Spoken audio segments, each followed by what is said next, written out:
नमस्कार दोस्तों, welcome to success study station. आज हम स्टार्ट करने जा रहे हैं एक बहुत ही important unit, democracy, accountability and representation. तो चलिए देखते हैं इस यूनिट में हम क्या क्या सीखेंगे।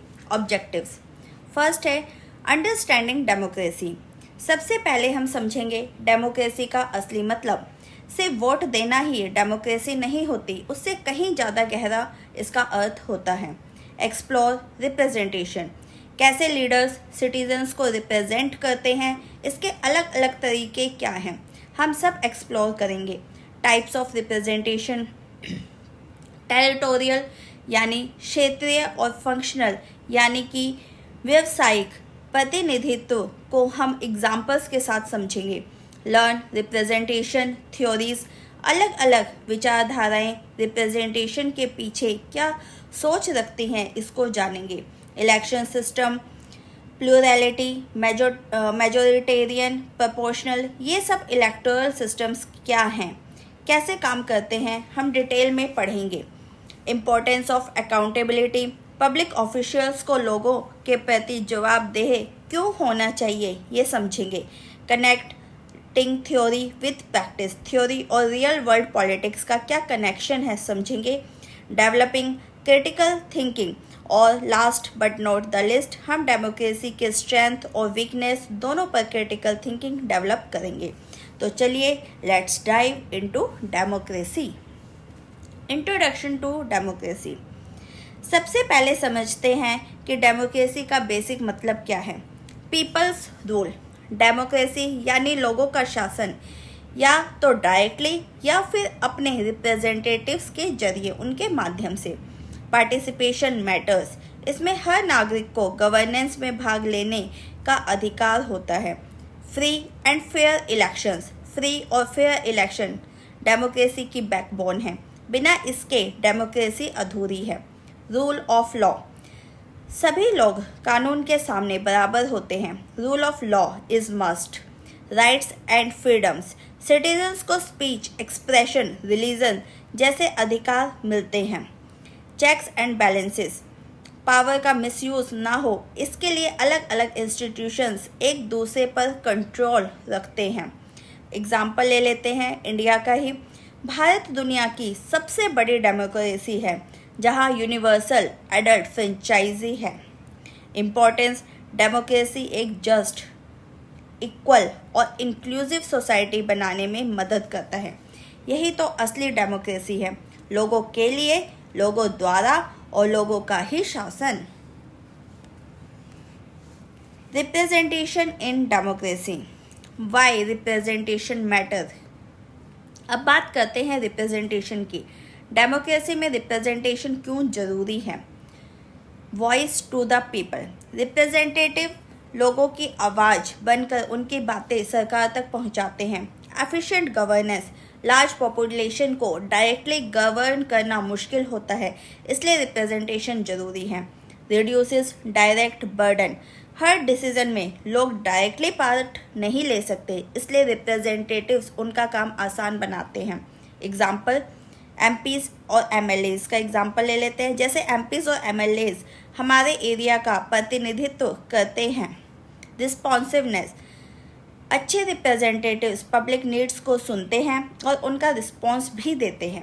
इंक्लूसिव पॉलिसी मेकिंग, जब वुमन और माइनॉरिटीज़ भी रिप्रेजेंटेड होते हैं, पॉलिसीज इंक्लूसिव बनती है, यानी कि सब वर्गों को यह लेकर चलती है। Link between people and government, representatives people और सरकार के बीच ब्रिज का काम करते हैं। मेक्स डेमोक्रेसी वर्केबल, रिप्रेजेंटेशन के बिना डेमोक्रेसी काम नहीं कर सकती, so representation makes democracy practical. Types of representation, representation के कई टाइप्स होते हैं, चलिए इन्हें समझते हैं। टेरिटोरियल रिप्रेजेंटेशन, यहाँ रिप्रेजेंटेशन एरिया बेस्ड होता है, जैसे कॉन्स्टिट्यूएंसीज। फंक्शनल रिप्रेजेंटेशन, यहाँ रिप्रेजेंटेशन इंटरेस्ट और प्रोफेशंस के बेसिस पर होता है। डिस्क्रिप्टिव रिप्रेजेंटेशन, जब रिप्रेजेंटेटिव पॉपुलेशन की तरह दिखते हैं, कास्ट, जेंडर एटसेट्रा, यानी कि हर किसी का रिप्रेजेंटेशन होता है तो उसको हम डिस्क्रिप्टिव रिप्रेजेंटेशन कहते हैं। सब्सटेंटिव रिप्रेजेंटेशन, जब लीडर पब्लिक इंटरेस्ट में काम करता है चाहे उनका बैकग्राउंड अलग ही क्यों ना हो। सिंबॉलिक रिप्रेजेंटेशन, जब लीडर इमोशनल कनेक्शन बनाता है लोगों के साथ। डायरेक्ट रिप्रेजेंटेशन, जब लीडर पब्लिक के एग्जैक्ट विल, उनकी इच्छा को फॉलो करता है। ट्रस्टी मॉडल, जब लीडर अपनी समझ से डिसीजंस लेता है। For example, women's reservation is descriptive, trade union MPs represent functional model. हर फॉर्म का अपना रोल है डेमोक्रेसी में। अब हम समझते हैं टेरिटोरियल रिप्रेजेंटेशन को। इसमें रिप्रेजेंटेशन बाय ज्योग्राफी होता है। तो चलिए डिटेल में समझते हैं टेरिटोरियल रिप्रेजेंटेशन को। कॉन्स्टिट्यूएंसी बेस्ड, इस सिस्टम में लोग अपने लोकल एरिया से रिप्रेजेंटेटिव्स इलेक्ट करते हैं। Equal weight to each vote, हर कॉन्स्टिट्यूएंसी से एक रिप्रेजेंटेटिव होता है जिससे हर वोट की वैल्यू बराबर होती है। एग्जाम्पल, लोकसभा कॉन्स्टिट्यूएंसीज, इंडिया में 543 टेरिटोरियल कॉन्स्टिट्यूएंसीज हैं जहां से एमपीज चुने जाते हैं। 545 है शायद। सिंपल एंड डायरेक्ट, ये सिस्टम लोगों के लिए आसान है क्योंकि वो अपने लोकल लीडर से डायरेक्टली जुड़ते हैं। ज्योग्राफिकल अकाउंटेबिलिटी, रिप्रेजेंटेटिव को अपने एरिया के लोगों के प्रति जवाबदेह रहना पड़ता है। लिमिट्स, लेकिन कभी कभी इस सिस्टम में माइनॉरिटीज़ के इंटरेस्ट इग्नोर हो जाते हैं। Common world wide, UK, US, India जैसे देशों में ये वाइडली यूज्ड होता है। चैलेंजेस, कभी कभी पॉपुलेशन अनइवन होने से इम्बैलेंस आता है, इसके लिए डिलिमिटेशन किया जाता है। ये सिस्टम सिंपल है लेकिन इसके भी अपने प्रोस एंड कॉन्स हैं। फंक्शनल रिप्रेजेंटेशन, यानी कि रिप्रेजेंटेशन बाय इंटरेस्ट। टेरिटोरियल के बाद आता है फंक्शनल रिप्रेजेंटेशन, ये थोड़ा अलग है। रिप्रेजेंट्स ऑक्यूपेशन और इंटरेस्ट, इस सिस्टम में लोगों को उनके प्रोफेशन या इंटरेस्ट के बेसिस पर रिप्रेजेंट किया जाता है। Example, trade union in parliament, एक वर्कर लीडर अगर लेबरर्स को रिप्रेजेंट करे तो ये फंक्शनल रिप्रेजेंटेशन का एग्जाम्पल है। यूज्ड इन कॉर्पोरेटिज्म, ये सिस्टम यूरोप में 20th सेंचुरी के अर्ली फेज में पॉपुलर था। बेटर फॉर स्पेशलिस्ट इश्यूज, जब कोई टेक्निकल या स्पेसिफिक इशू हो तो एक्सपर्ट रिप्रेजेंटेटिव हेल्पफुल होता है। इंक्लूसिव ऑफ डाइवर्स इंटरेस्ट, इससे सिर्फ ज्योग्राफी नहीं बल्कि हर इंटरेस्ट ग्रुप को वॉइस मिलती है। क्रिटिसिज्म, कभी कभी ये क्लास डिविजन्स को प्रमोट करता है या एलिटिज्म का फील देता है। लेस कॉमन टुडे, आजकल ये सिस्टम मेनली सिंबॉलिक या एडवाइजरी रोल में देखा जाता है। मॉडर्न फॉर्म, आज के ज़माने में प्रेशर ग्रुप्स या रिजर्व्ड सीट्स इसका मॉडर्न वर्जन है। तो जब रिप्रेजेंटेशन सिर्फ एरिया नहीं बल्कि इंटरेस्ट पे भी हो तो वो होता है फंक्शनल रिप्रेजेंटेशन। अब हम थ्योरीज देख लेते हैं। Reactionary theory, representation as hierarchical loyalty. अब बात करते हैं एक ऐसी थ्योरी की जो डेमोक्रेसी को ही नहीं मानता। रिएक्शनरी थ्योरी है। एंटी डेमोक्रेटिक व्यू, ये थ्योरी कहती है कि डेमोक्रेसी नहीं मोनार्की या डिवाइन रूल होना चाहिए।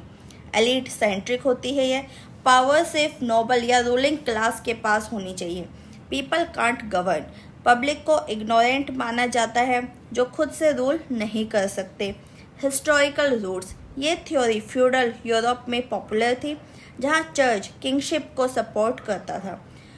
नो अकाउंटेबिलिटी, इस थ्योरी में रूलर पब्लिक को आंसर नहीं देता। रिप्रेजेंटेशन नॉट नीडेड, पब्लिक के रिप्रेजेंटेटिव्स की जरूरत ही नहीं होती। लॉयल्टी टू किंग ही सब कुछ होता है। एग्जाम्पल है प्री रेवोल्यूशन फ्रांस, जहाँ किंग लोगों के कंसेंट के बिना रूल करता था। मॉडर्न रेलिवेंस, आज इसका क्या रेलिवेंस है?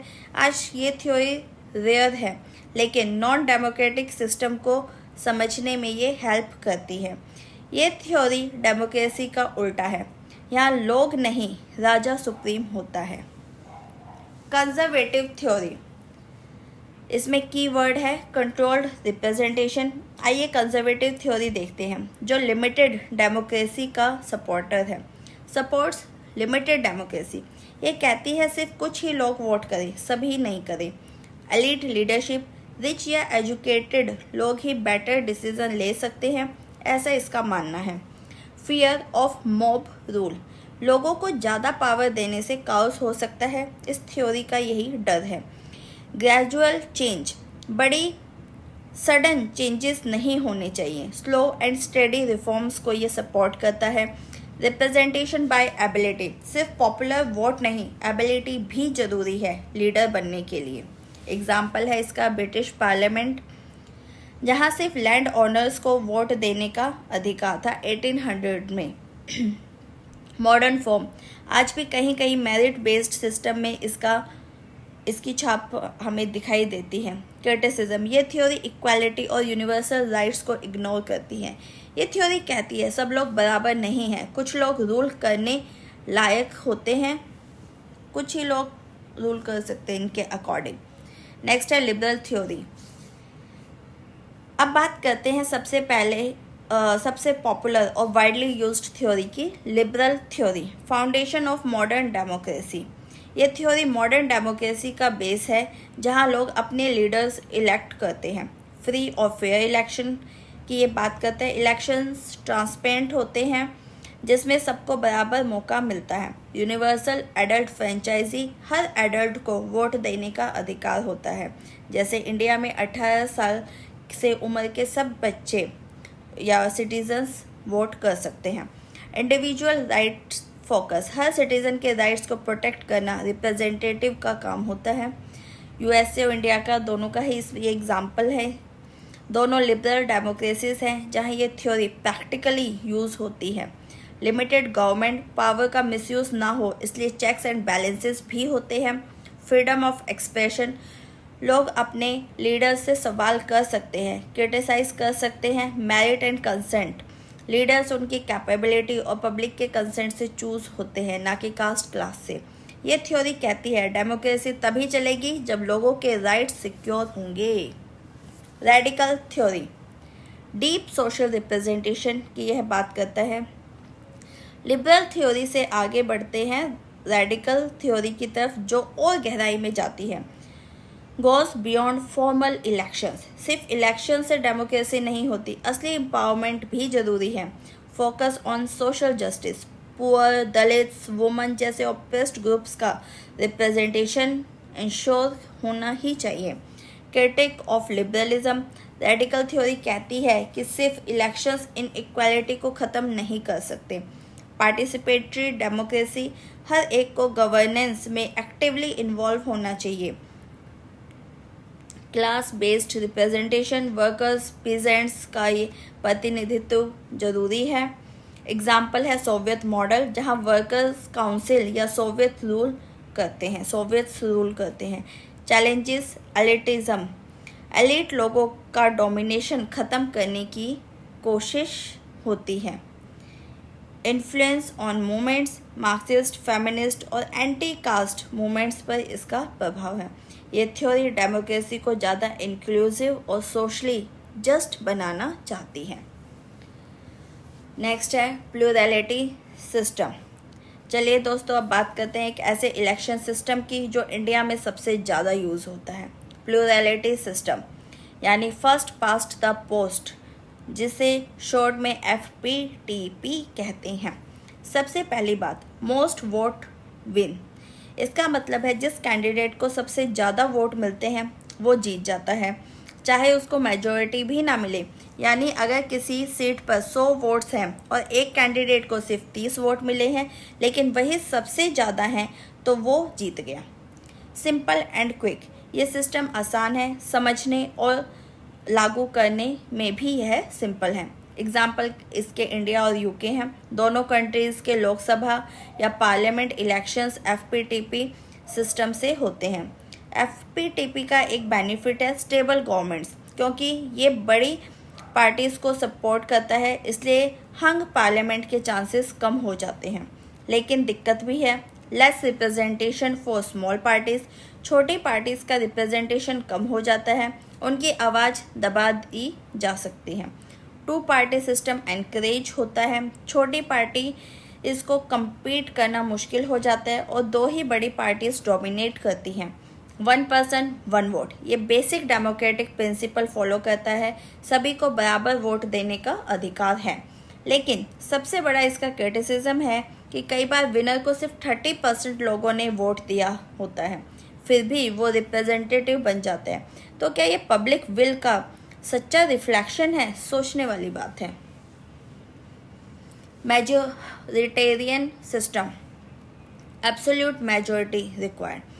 अब चलते हैं मेजोरिटेरियन सिस्टम की तरफ। यहाँ बात होती है एब्सोल्यूट मेजोरिटी की। विनर नीड्स 50% प्लस वोट्स, यानी सिर्फ सबसे ज़्यादा वोट काफ़ी नहीं है, जीतने के लिए आधे से ज़्यादा वोट चाहिए, तभी रिप्रेजेंटेटिव की लेजिटिमेसी स्ट्रॉन्ग होती है।